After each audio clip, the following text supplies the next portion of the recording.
Assalamualaikum warahmatullahi wabarakatuh. Yang terhormat Ibu Der Asri Samiasi, MKes selaku dosen pengampu mata kuliah pengantar ilmu pendidikan.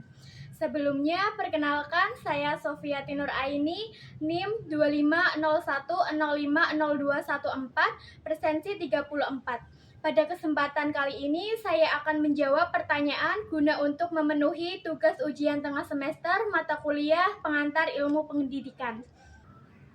1. Anda sudah mempelajari materi-materi atau teori terkait pengantar ilmu pendidikan. Kemukakan pengetahuan apa yang sudah Anda pahami tentang A. Ilmu dan konsep dasar pendidikan sebagai bidang keilmuan.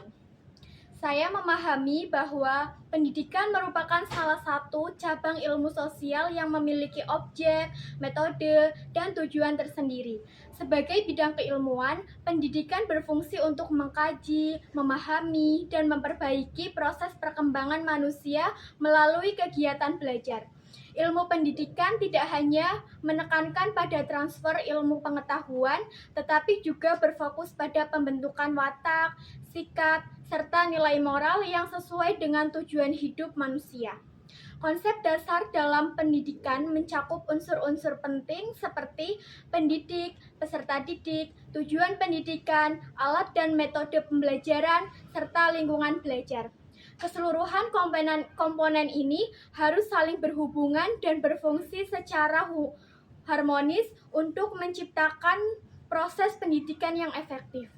Sebagai contoh, pendidik tidak hanya berperan sebagai pengajar, tetapi juga sebagai pembimbing dan teladan bagi peserta didik. Ilmu pendidikan membantu kita memahami bagaimana setiap unsur tersebut dapat diintegrasikan untuk mencapai hasil belajar yang bermakna. B.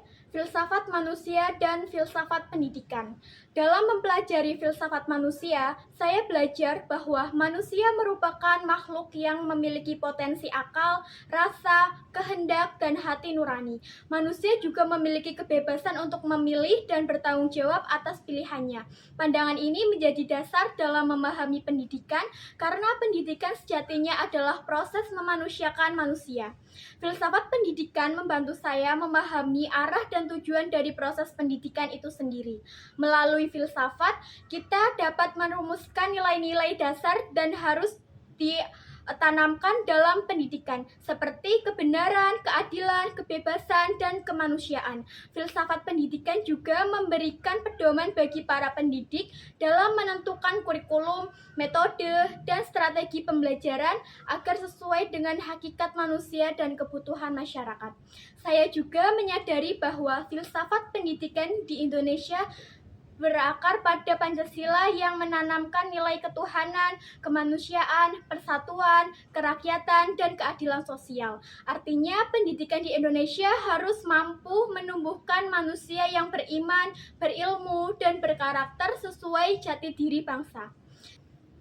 C. Landasan pendidikan. Pendidikan memiliki berbagai landasan yang menjadi dasar pelaksanaannya. Saya memahami bahwa landasan pendidikan terdiri dari beberapa aspek, yaitu landasan filosofis, psikologis, sosial, kultural, dan yuridis. Landasan filosofis menjelaskan pandangan dan nilai-nilai dasar yang menjadi pedoman pendidikan, seperti pandangan tentang manusia, masyarakat, dan tujuan hidup. Landasan psikologis berkaitan dengan pemahaman tentang perkembangan peserta didik, karakter, dan motivasi belajar mereka. Landasan sosial dan kultural menjelaskan bahwa pendidikan harus disesuaikan dengan budaya, norma, dan kondisi sosial masyarakat setempat. Sedangkan landasan yuridis memberikan dasar hukum dan aturan yang mengatur penyelenggaraan pendidikan nasional seperti yang tertentang dalam Undang-Undang Nomor 20 Tahun 2003 tentang Sistem Pendidikan Nasional. Dengan memahami berbagai landasan tersebut, saya menyadari bahwa pendidikan bukanlah kegiatan yang berdiri sendiri, tetapi berkaitan erat dengan berbagai aspek kehidupan manusia. D. Asas-asas nasional dan pendidikan for all. Saya memahami bahwa sistem pendidikan nasional Indonesia berlandaskan pada Pancasila dan Undang-Undang Dasar 1945. Dari landasan tersebut muncul asas-asas pendidikan nasional, antara lain asas demokratis, keadilan, kesetaraan, dan kebersamaan. Pendidikan di Indonesia harus menjamin hak setiap warga negara untuk memperoleh pendidikan yang layak tanpa diskriminasi. Konsep education for all atau pendidikan untuk semua menjadi prinsip penting dalam mewujudkan pemerataan pendidikan. Prinsip ini menegaskan bahwa setiap individu tanpa memandang latar belakang ekonomi, sosial, gender, atau kondisi fisik berhak untuk mendapatkan kesempatan belajar yang sama. Pemerintah dan lembaga pendidikan memiliki tanggung jawab moral dan sosial untuk menciptakan sistem pendidikan yang inklusif, ramah, dan berkeadilan. Prinsip ini juga sejalan dengan tujuan pendidikan nasional, yaitu mencerdaskan kehidupan bangsa dan mengembangkan manusia Indonesia seutuhnya. Dengan kata lain, pendidikan harus dapat diakses oleh semua orang sebagai hak dasar, bukan sebagai privilege. Etika dan profesionalisme dalam pendidikan. Dalam dunia pendidikan, etika dan profesionalisme menjadi landasan moral yang harus dijunjung tinggi oleh setiap pendidik. Saya memahami bahwa seorang guru tidak hanya bertugas mengajar, tetapi juga mendidik dengan keteladanan. Etika mengajarkan bahwa seorang pendidik harus memiliki sikap jujur, adil, bertanggung jawab, dan menghargai setiap peserta didik, tanpa membeda-bedakan latar belakang mereka. Profesionalisme guru juga berarti memiliki kompetensi pedagogik, kepribadian, sosial, dan profesional. Seorang guru profesional harus mampu mengelola pembelajaran dengan baik, memahami karakteristik siswa, serta terus meningkatkan pengetahuan dan keterampilannya. Selain itu, guru harus mematuhi kode etik profesi dan menjadi panutan bagi siswa dalam bersikap dan berperilaku. Saya menyadari bahwa keberhasilan pendidikan tidak hanya diukur dari hasil belajar siswa, tetapi juga dari sejauh mana pendidik mampu menanamkan nilai-nilai moral dan etika dalam kehidupan peserta didik.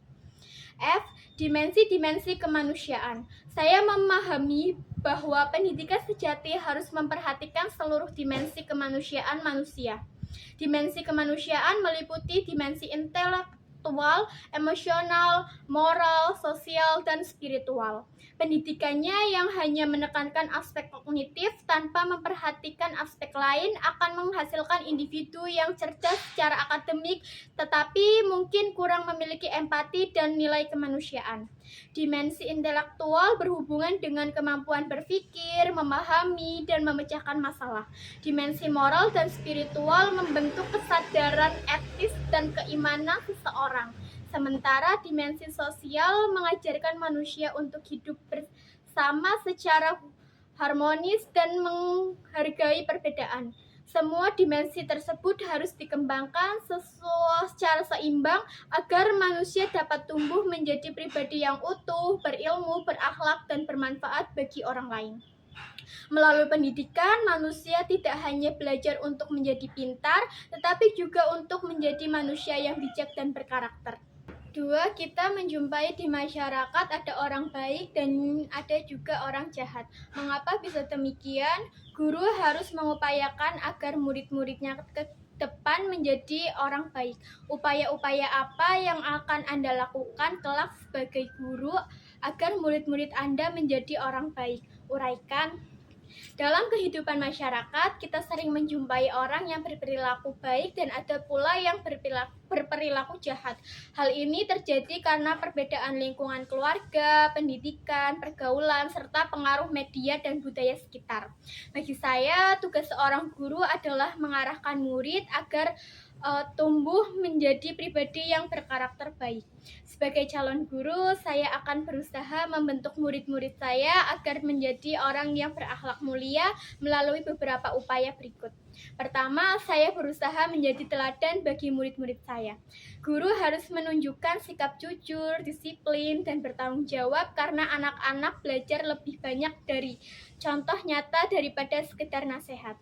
Saya akan berusaha menepati janji, bersikap sopan, dan disiplin agar murid melihat bahwa nilai-nilai yang saya ajarkan juga harus dilakukan Kedua, saya ingin menanamkan nilai moral dan keagamaan dalam kehidupan sehari-hari.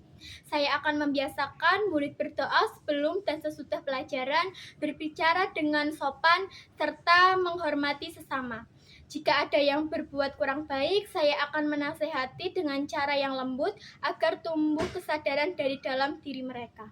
Saya juga akan mengaitkan pelajaran dengan nilai-nilai moral dan kisah teladan. Ketiga, saya akan membangun komunikasi positif. Saya ingin menjadi guru yang bisa mendengarkan dan memahami murid. Saat murid melakukan kesalahan, saya akan menegur dengan cara yang santun dan menanyakan penyebabnya. Pendekatan ini membuat mereka merasa dihargai dan lebih terbuka untuk berubah menjadi lebih baik. Keempat, saya akan menumbuhkan empati dan kepedulian sosial. Saya akan mengajak murid melakukan kegiatan positif seperti gotong royong, menjenguk teman yang sakit, atau berbagi dengan yang membutuhkan.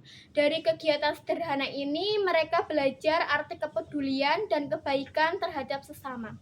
Kelima, saya akan menghargai perilaku baik murid-murid saya. Saya akan memberikan apresiasi tidak hanya pada prestasi akademik, tetapi juga pada sikap positif seperti kejujuran, kedisiplinan, dan sopan santun. Penghargaan sederhana dapat memotivasi murid untuk terus berbuat baik. Saya percaya bahwa berkarakter baik akan tumbuh melalui keteladanan, pembiasaan, dan kasih sayang. Sebagai calon guru, saya ingin menjadi bukan hanya pengajar, tetapi juga membimbing dan teladan bagi murid-murid saya. Saya ingin meninggalkan kesan yang baik bukan hanya di pikiran mereka, tetapi juga di hati mereka. 3 peristiwa yang sedang viral di dunia pendidikan saat ini adalah terjadi di Banten, SMA Negeri 1 Cimarga. Seorang siswa ketahuan melanggar aturan, merokok di sekolah, ditampar kepala sekolah, orang tua tidak terima kemudian melapor ke polisi. Siswa-siswa solidaritas pada teman perokok ini agar dengan mogok sekolah dan menuntut kepala sekolah dilengsarkan. Selanjutnya, kepala sekolah dinonaktifkan oleh gubernur. Bagaimana tanggapan Anda adanya peristiwa tersebut? Menurut pandangan saya, peristiwa ini harus dilihat dari dua sisi. Dari sisi siswa, perilaku merokok di lingkungan sekolah jelas merupakan pelanggaran terhadap tata tertib dan nilai-nilai kedisiplinan. Sekolah adalah tempat untuk belajar dan membentuk karakter, bukan tempat untuk melakukan kebiasaan buruk seperti merokok. Jadi tindakan siswa tersebut memang perlu diberikan sanksi agar menjadi pelajaran dan tidak diikuti oleh siswa lain. Namun di sisi lain, tindakan kepala sekolah yang menampar siswa juga tidak bisa dibenarkan. Kekerasan dalam bentuk apapun tidak sejalan dengan prinsip pendidikan. Guru atau kepala sekolah seharusnya menjadi teladan dan pembimbing, bukan pelaku kekerasan. Kekerasan justru bisa menimbulkan trauma, memperburuk hubungan antara guru dan siswa, serta menurunkan wibawa lembaga pendidikan di mata masyarakat. Kalau saya menjadi kepala sekolah, saya akan menindaklanjuti kasus tersebut dengan cara yang lebih bijak, yaitu memanggil siswa secara pribadi untuk berdialog dan memahami alasannya. Selain itu, saya akan memberi sanksi yang mendidik, seperti menulis refleksi atau melakukan kegiatan sosial agar siswa belajar dari kesalahannya tanpa merasa dipermalukan atau disakiti. Selain itu, komunikasi dengan orang tua juga sangat penting. Kepala sekolah atau guru sebaiknya menjalin kerjasama dengan pihak keluarga untuk mencari solusi terbaik, bukan malah menimbulkan konflik. Orang tua pun perlu memahami bahwa disiplin adalah bagian dari pendidikan, selama dilakukan dengan cara yang tepat dan tanpa kekerasan. Peristiwa ini bisa menjadi pelajaran bagi kita semua bahwa pendidikan bukan hanya tentang menegakkan aturan, tetapi juga tentang bagaimana kita membimbing dengan hati. Guru harus tetap tegas namun juga sabar dan bijaksana. Sementara siswa harus belajar bertanggung jawab atas perbuatannya. Dan orang tua perlu menjadi mitra sekolah dalam membentuk karakter anak. Sekian jawaban dari saya. Wassalamualaikum warahmatullahi wabarakatuh.